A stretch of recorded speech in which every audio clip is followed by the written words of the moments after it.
A threat. To what? Yes, sir. Can you stand up for a second for me? Yes, sir. Yes, sir. Come over here. Turn around. So the charge is going to be disorderly intoxication. So you're gonna have to go to jail tonight. You're not gonna go to jail, but she is. Okay. So she'll be able to bond out, but first they won't release her until she's sober enough. Either way. Okay. On an evening flight departing Louisville, Kentucky, a married couple grew disruptive mid-flight, and one passenger allegedly threatened a flight attendant. Airport police were waiting on the ground with body cam rolling. The officer immediately separates the husband and wife at the gate. His opening is direct. The captain filed a complaint, someone threatened to assault a flight attendant, and witnesses are ready to provide sworn statements. The subjects admit to drinking on the flight. Under 49 United States Code Section 46318, interfering with flight crew is a federal offense. The officer cites zero tolerance for conduct that endangers aircraft safety. The captain personally reported the couple as causing a disturbance.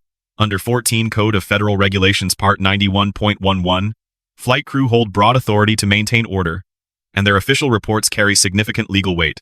Before completing witness interviews, the officer announces his intent to arrest. Under Illinois v. Gates in 1983, probable cause is assessed through the totality of circumstances, a standard the evidence here is already beginning to meet.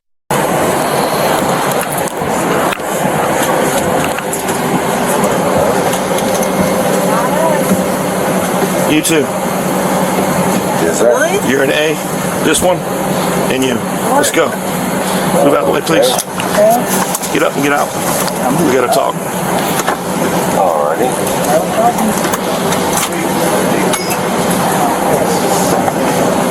It's new on me. Oh, excuse me.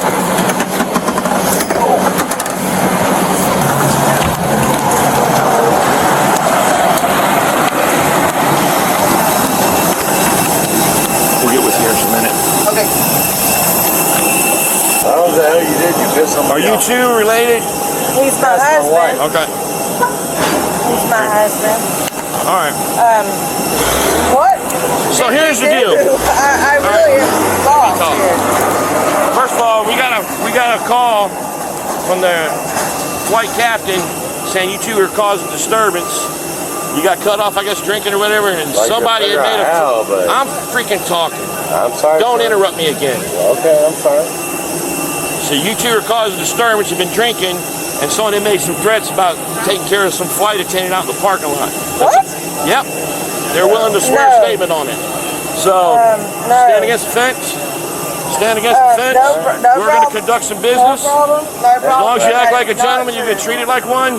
No But problem. if you give me or my deputies any problems, you're going to have a bad night. No problem. All right. No problem at all. I'm trying to figure out why this is happening. Well, because you guys are drunk. No. Yeah, you're drunk. I can smell it. I'm not stupid. Oh, we've been drinking. I can tell. That is not It's what we obvious said, you've been though. drinking. I can smell We it. had a drink on the plane, but Yeah, I know you did. It filled me in. Apparently you didn't like the way some things were handled by the flight crew, and you guys said stuff you shouldn't have. No. freaking problem whatsoever. Well, you know what? I'm just going to say the only thing that I was... Save Shut it. the fuck up. Save it. Hey, Save it. shut It is there, what it shut is. the fuck up. All right, I We can't. When it comes to flights, No matter what we there's did, no tolerance. We're apparently wrong, so it don't There's no matter. tolerance on flights. It's too dangerous. You can't act a certain way and make threats. So, I know we well, did. somebody It's did. okay. Somebody's accusing us of something. Just shut your mouth. It's our fault. Okay? Anybody here been in trouble before? And nobody's on any kind of probation or anything like that, right? No, I'm a truck driver. Okay, that don't mean you're not on probation. I know truck drivers are on probation. Yeah, no. So, all right. I know some that should be, but Yeah. So, bottom line is, when we get called, it's not a good thing. But I I did need not... to shut up. Shut your mouth. So, Talk over. we're gonna get with the flight crew once they get everybody off the plane. Apparently, they were drinking on the plane. They got cut off basically, and it's talking. And another passenger even mentioned it, and that they were threatening to beat the flight attendants out in the parking lot. So I'm gonna hook them for disintox. They're gonna go to jail today. So. But I'm going to get the statements from them first. Yeah. But they definitely want to pursue it. So, yeah, I'm not going to tolerate that. So you had boarded, and then what happened? Attendant Robin describes the progression. The couple boarded loud but sober, were served double drinks, then escalated. A passenger in 30, Charlie, overheard the female subject say she would follow Robin out of the airport and take her out. Under Kentucky Revised Statutes, Section 508.08, terroristic threatening in the third degree covers statements intended to cause reasonable fear of physical injury. Corroborated by an independent witness, this threat meets the statutory threshold. The second attendant confirms disruptive behavior but did not personally hear the threat. Under Illinois v. Gates, hearsay is permissible at probable cause stage. When sufficiently corroborated, the witness in 30, Charlie provides exactly that. The female subject says she was loud but complied when asked. Under Miranda v. Arizona, no advisement is required, yet she is not in custody. The officer is conducting a lawful investigative stop consistent with Terry v. Ohio in 1968. Moving to a seated area, the officer consolidates 2 attendant statements, corroboration from a passenger witness, and direct observation of intoxication, including the odor of alcohol. The totality of circumstances continues to strengthen. A second interview reveals the couple shined flashlights erratically, alarming passengers. After landing, the female subject was still searching for the flight attendant evidence. The threat was sustained, not a fleeting remark made in frustration. The officer confronts the female subject with the witness accounts. She maintains her denial. He applies no pressure and no deceptive tactics. Under Berkemer v. McCarty in 1984, Miranda warnings are not required until the moment of formal arrest. Passengers boarded. When they came on, we observed that they were loud a little bit, but they were friendly. We were communicating, kind of making some jokes, getting everybody seated, and everything was fine. Okay. We went to serve our snack and beverage service, which is usually about 30 minutes into the flight. They were a little loud, and as we served them beverages, they requested doubles. We served them to them. We had not observed any slurring, anything that all 4 of us didn't recognize anything that they were inebriated. Okay, so they, in your opinion, they were sober when they walked in? Yep. Okay. Is that agreeing with everybody here? We didn't notice any alcoholic behavior from them. Okay. No, nobody observed anything. So we did serve them doubles. After we passed them, and we were about 3 or 4 rows ahead, the woman seated in A, and her name is in here, she was cursing, and I politely walked back and kind of quietly addressed her and said if you could just please not curse and just kind of keep your voices down. Other passengers were eyeing us and asking us to speak with them, so I just did that. Why was she cursing, do you know? She was using the word, and it was In general, or talking to the husband? just outward. They were talking to each other, but they were very loud with it, and it was disturbing other passengers. Okay. So I just asked them to please just, tone down the volume and to please not curse. Other passengers were disturbed. And apparently after that, we went on and completed our service, and then once we got back to the back galley area, I had a passenger come back and inform me that she had made a verbal threat, that she was going to find me after the flight, and she was going to take me out. And who did she say that to?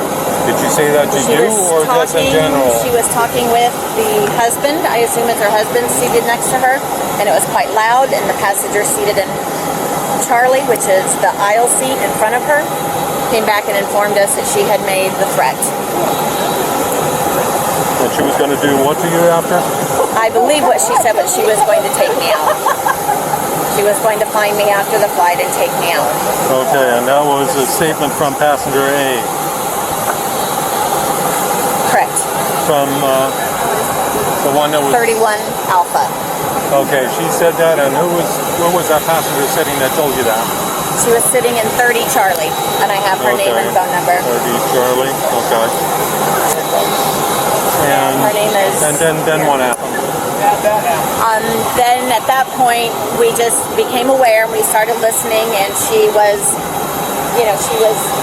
getting very aggressive, making faces at people and to our staff, and she was talking loudly. The charge is public intoxication. Under Kentucky Revised Statutes, Section 222.202, this offense applies when a person appears in public under the influence of alcohol to the degree of endangering themselves or others. Only the wife is arrested. Post-arrest, the officer explains the jail and bond process. Under Graham versus Connor in 1989, arrest conduct must meet objective reasonableness. Only handcuffing was used, no excessive force, additional restraint, or verbal degradation. The final frame confirms the charge as disorderly conduct. Kentucky Revised Statutes. Section 525.06 requires threatening behavior in public, with intent to cause alarm. The central legal question. Any prosecution of this case will ultimately turn on. At the time of this analysis, no court records confirming final disposition have been located. Prosecution appears supportable given corroborating witness accounts, observed intoxication, and the federal and state statutes directly applicable.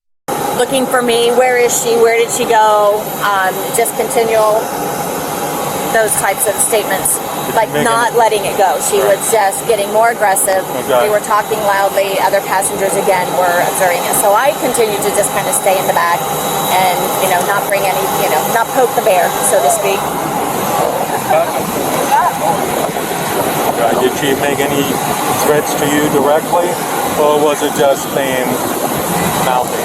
Any of that? I did not hear anything directly to me again because I stayed in the back not to further amplify the situation. Did any of the other passengers complain? Did anybody else say anything other than that one lady in 30C that overheard that comment? I feel like everyone was in agreement with it. It's not like I'm sorry? I feel like everyone was in agreement with it. It's not like what passengers said, but it's the eye contact as we walk by and them looking at them. It's the silent communication that we received. Okay, they basically gave you the evil eye. Just to try and get our attention to get The other to look at passengers that. he's referring to. Boarding starting in Louisville at 7:30 p.m. Really, I really am proud, naturally.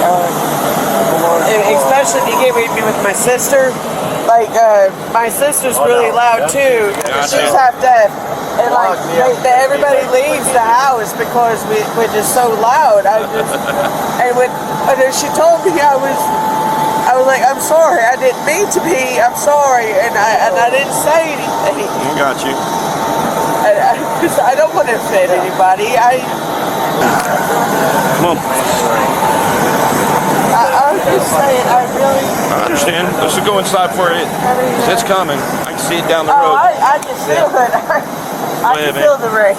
Yeah, I can see it coming now. Oh, yeah. All right. Bring it on. Just have a seat real quick. It's fine. Come over here. Have a seat over here. It's better. Over here, better? Yep, just have a seat. That works for me, too. Come on over here. Have a seat. Just sit down right there. And then we'll get this squared away. Works for me. Yeah. Yeah. Tell me what happened today. We were boarding. These passengers came on. They were a little loud, but we didn't think they were intoxicated. About 5 minutes into service, they were getting really loud, dropping everything, shining flashlights all over. Shining flashlights yeah, at what, on the ground or at people? Just all over, looking for stuff. Just shining in people's eyes, like it was very strange. So Robin had gone over there and said, "Can you guys basically settle down? You're loud, you're disrupting other passengers." So, and that's all that was said. And then we continued service, and then we could hear, cursing, F this, she's a B, blah blah blah, just a lot of. A lot of damn, just real loud. Okay. 20 minutes later, a lady came back that's sitting right in front of them. Came back and said that she was saying that she was going to follow Robin out of the airport and beat her. And so we did not address her at that moment. We called the flight deck and informed them of the threat we had just received, and we informed them that we wanted law enforcement. All right, Stephanie. So we talked to all the flight attendants and tried to figure out what goes on. The officer receives a B+. His methodical witness collection reflects sound police work. He loses points for announcing arrest intent prematurely and for shifting inconsistently between public intoxication and disorderly conduct as the charge. The female subject receives a C. Threatening a crew member is not protected speech under federal aviation law or Kentucky statute. Her compliant arrest earns credit, but it does not offset the in-flight conduct that put witnesses on legal notice. The male subject receives a B-. He avoided arrest and stayed cooperative throughout. A full B is withheld because evidence places him present during the disruption, with no indication he attempted to de-escalate the situation at any point. Lesson for passengers. Alcohol on a flight operates under federal jurisdiction. Statements made on board can constitute criminal threatening. What feels like venting can become an arrestable offense the moment the aircraft touches down. Lesson for officers.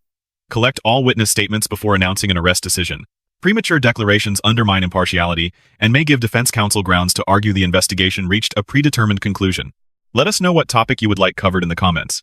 If this content was informative, please like, subscribe, and turn on notifications.